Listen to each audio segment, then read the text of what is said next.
तो finally Infinix भी बाकी कॉम्पिटिशन्स को एक तगड़ा कंपटीशन देने के लिए मार्केट में दो नए स्मार्टफोन के साथ आ गया है। एक है Infinix Hot 11 जो लॉन्च हुआ है 9000 की प्राइस में। दूसरा है Infinix Hot 11s, ये लॉन्च हुआ है 11000 की प्राइस में, 4GB रैम 64GB स्टोरेज के साथ। जब से इस फ़ोन को मैं यूज़ कर रही हूँ ना, सीरियसली मैं अभी तक काफ़ी ज़्यादा इंप्रेस हुई हूँ इस फ़ोन से।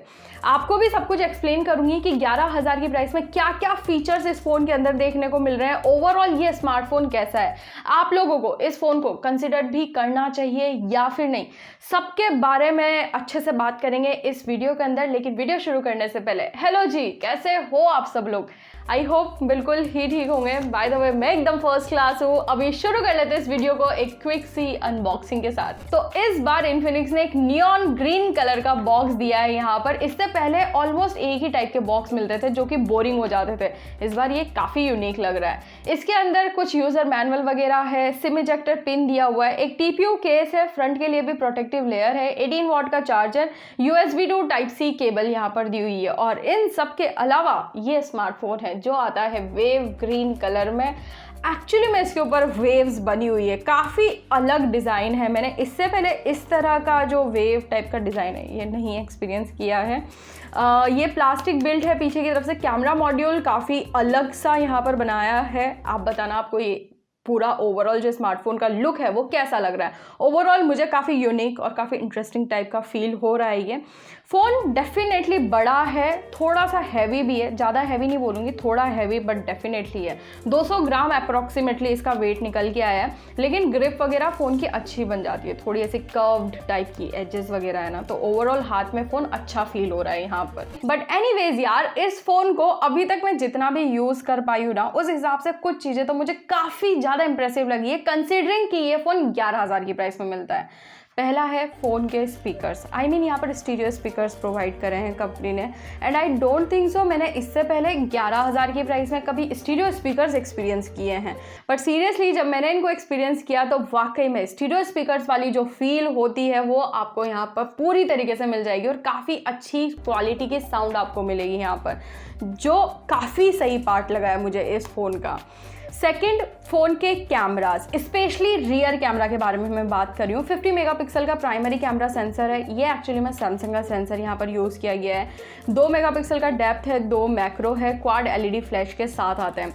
ओवरऑल इन्फिनिक्स ने इसको काफ़ी अच्छे से ऑप्टिमाइज भी किया है, क्योंकि कई बार जब हम फोटोज़ लेते हैं तो पीछे जो लाइट होती है कई बार वो बहुत ज़्यादा एक्स्ट्रा लाइट हो रही होती है, तो काफ़ी बार मतलब इस प्राइस रेंज की कैमरा उस लाइट के एक्सपोजर को बैलेंस नहीं कर पाता है। यहाँ पर बैलेंस कर लेता है लाइट का एक्सपोजर वगैरह, तो वो तो मुझे काफ़ी इंप्रेसिव चीज़ लगी है। डायनामिक रेंज आप अच्छे खासे कैप्चर कर सकते हो।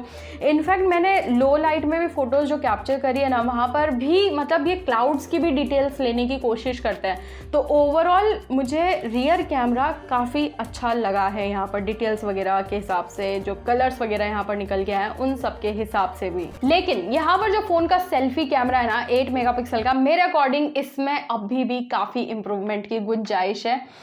क्योंकि देखो लाइट का जो एक्सपोजर जो ये रियर में साइड में अच्छे से बैलेंस कर पाता है, वो तो फ्रंट साइड में भी काफ़ी अच्छे से बैलेंस कर लेता है। उस चीज़ को लेके तो मुझे अच्छा लगा है।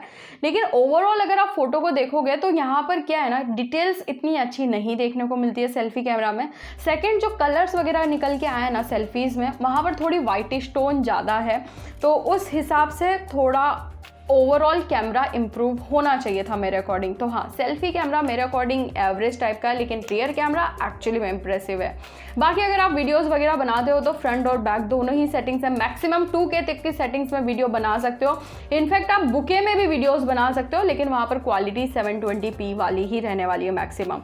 तो हाँ, ये अच्छी चीज़ है कि बुके में भी ऑप्शन मिल रहा है वीडियो बनाने का। नेक्स्ट, इस फ़ोन का जो बेस्ट पार्ट लगा है मुझे वो है फ़ोन की डिस्प्ले।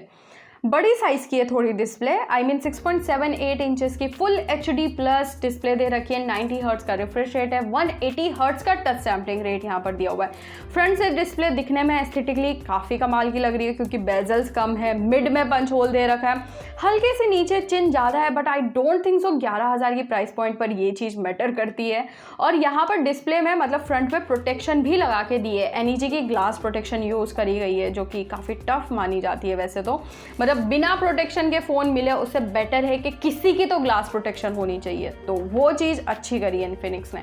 इसके अलावा जनरली क्या होता है ना कि जो IPS LCD पैनल होते हैं वो आउटडोर्स में मतलब सनलाइट वगैरह में जब यूज़ करते हैं तो विजिबिलिटी बिल्कुल ही खो देते हैं, तो यूज़ करना बहुत ही मुश्किल हो जाता है। यहाँ पर 500 निट्स तक की पीक ब्राइटनेस है, तो नो डाउट विजिबिलिटी कम होगी आउटडोर्स में, लेकिन फिर भी इतना मैनेजेबल होती है कि आप इजीली फ़ोन को यूज़ कर सकते हो, तो वो चीज़ मुझे पसंद आई है। इंडोर्स में तो ऐसा कोई सीन ही नहीं है, अच्छी खासी ब्राइट रहती है, कलर्स काफ़ी अच्छे निकल के आते हैं, व्यूइंग एंगल्स इनफैक्ट काफ़ी कमाल के फ़ोन के। तो अगर आप ऐसे मल्टीमीडिया कंजप्शन ज़्यादा करते हो देन उस हिसाब से आपको डिस्प्ले काफ़ी पसंद आने वाली है, क्योंकि थोड़ी बड़ी भी है ना। ऊपर से यहाँ पर 90 हर्ट्ज का रिफ्रेश रेट दे रखा है, 60 से 90 हर्ट्ज पर जंप मारोगे, क्योंकि जनरली मतलब पहले जो 10-11 हज़ार वाले फ़ोन थे वहाँ पे 60 हर्ट्ज ही मिलता था, अभी 90 हर्ट्ज आने लगा है, तो आपको समझ में आएगा कि आप एक स्मूथ डिस्प्ले यहाँ पर चला रहे हो, स्क्रॉलिंग वगैरह में काफ़ी स्मूथ लगेगा। हल्के फुल्के कभी कभार जिटर्स आपको मिल सकते हैं, बट ओवरऑल डिस्प्ले काफ़ी स्मूथ लगेगी आपको यहाँ पर। तो ओवरऑल मेरे अकॉर्डिंग इन्फिनिक्स ने डिस्प्ले में काफ़ी कमाल का काम किया है यहाँ पर। बाकी देखो, जहाँ तक बात रही फ़ोन की परफॉर्मेंस की, तो मीडियाटेक हीलियो G88 चिपसेट यहाँ पर दिया हुआ है, जिसको आप बोल सकते हो एक नया प्रोसेसर है ये। अभी तक इससे पहले हमें एक फ़ोन में मिला है और आई गेस ये सेकेंड स्मार्टफोन है जहाँ पर हमें ये चिपसेट देखने को मिल रहा है। परफॉर्मेंस 11,000 के हिसाब से काफ़ी कमाल की आपको देखने को मिलेगी। I mean day to day life में तो कोई दिक्कत आने ही नहीं वाली है। अगर आप सोशल मीडिया चला रहे हो, छोटे मोटे गेम्स खेल रहे हो, उसमें तो मक्खन परफॉर्म करेगा। कहाँ दिक्कत आती है एग्जैक्टली मैं आपको बताती हूँ। जब भी आप ऐसे गेम्स खेलोगे जहाँ पर जायरोस्कोप का इन्वॉल्वमेंट है, तो वहाँ पर मुझे वो जायरोस्कोप थोड़ा डिले फील होता है, तो वो वाली एक चीज़ मुझे यहाँ पर लगी है। फिर भी BGMI की अगर मैं सेटिंग्स बताऊं तो HD graphics high frame rate तक आप जा सकते हो, और अगर आप स्मूथ ग्राफिक्स में खेलोगे तो आप अल्ट्रा फ्रेम रेट तक जा सकते हो। बट वही चीज़ होती है कि जायरोस्कोप थोड़ा स्लो लगता है यहाँ पर, तो उसका थोड़ा सा ध्यान रखिएगा। बाकी इसके अलावा जो इनका UI है XOS 7.6 वो ओवरऑल काफ़ी ज़्यादा इम्प्रूव हुआ है, क्योंकि काफ़ी सारे अच्छे फीचर्स वगैरह देखने को मिलते हैं। पीक प्रूफ, थेफ्ट अलर्ट, ये डार्लिंग गेम बूस्ट टेक्नोलॉजी या फिर पावर मैराथन जैसे फीचर्स हैं जो मुझे पर्सनली पसंद आते हैं। बट अभी भी मुझे लगता है कि इसको थोड़ा और फिनिशिंग की ज़रूरत है, मतलब यहाँ पर, क्योंकि काफ़ी सारी ऐसी एप्लीकेशंस है इन्फिनिक्स की खुद की जिसको रिमूव कर देना चाहिए। थोड़े ब्लॉटवेयर्स भी अगर कम हो जाएंगे तो ओवरऑल एक UI से अच्छी वाली फील आएगी। बाकी इसके अलावा कुछ चीज़ें जो आपको बेसिकली पता होनी चाहिए फ़ोन के अंदर, वो मैं आपको बता देती हूँ।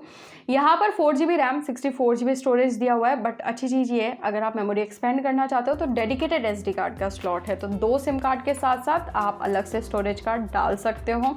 eMMC 5.1 स्टोरेज टाइप यहाँ पर दिया हुआ है, LPDDR4X रैम है। फ़ोन के अंदर वाइड लाइसेंस L1 का सपोर्ट आपको नहीं मिलेगा, और करियर एग्रीगेशन का सपोर्ट भी यहाँ पर नहीं दिया हुआ है, तो ये चीज़ें जिसका आप ध्यान रख सकते हो। बाकी हाँ, अगर मैंने ये मेंशन नहीं किया तो बता दो, फिंगरप्रिंट स्कैनर पीछे की तरफ दिया हुआ है जो कि फास्ट है, ऑन पॉइंट एक्यूरेट है।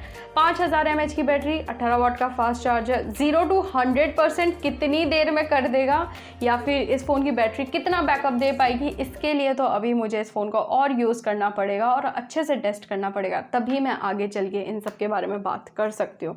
लेकिन ओवरऑल मैं ये बोलूँगी कि इन्फिनिक्स ने काफ़ी एग्रेसिव प्राइस में अपने दोनों स्मार्टफोन लॉन्च किए और काफ़ी अच्छे फीचर्स के साथ लॉन्च किए हैं। आई मीन फ़ोन के कैमरास, डिस्प्ले, स्पीकर्स इम्प्रेसिव है सीरियसली। तो अगर आप में से किसी की ये रिक्वायरमेंट है देन डेफिनेटली आप इस फ़ोन की तरफ आराम से जा सकते हो। आई मीन मैं ये बोलूँगी ये one of the best phone है अंडर ₹12,000, तो ये चीज़ है। बाकी तो आई होप कि इस ओवरऑल वीडियो से आपको पता लग गया होगा कि आपके रिक्वायरमेंट के हिसाब से आपको इस फ़ोन की तरफ जाना चाहिए या फिर नहीं। मैंने अपनी तरफ से हर चीज़ यहाँ पर मेंशन करने की कोशिश करी है। अगर आपको ये वीडियो पसंद आया है, किसी भी वे में हेल्पफुल लगा है तो इसको लाइक ज़रूर से करिएगा। बाकी मैं आपको मिलती हूँ नेक्स्ट वीडियो में।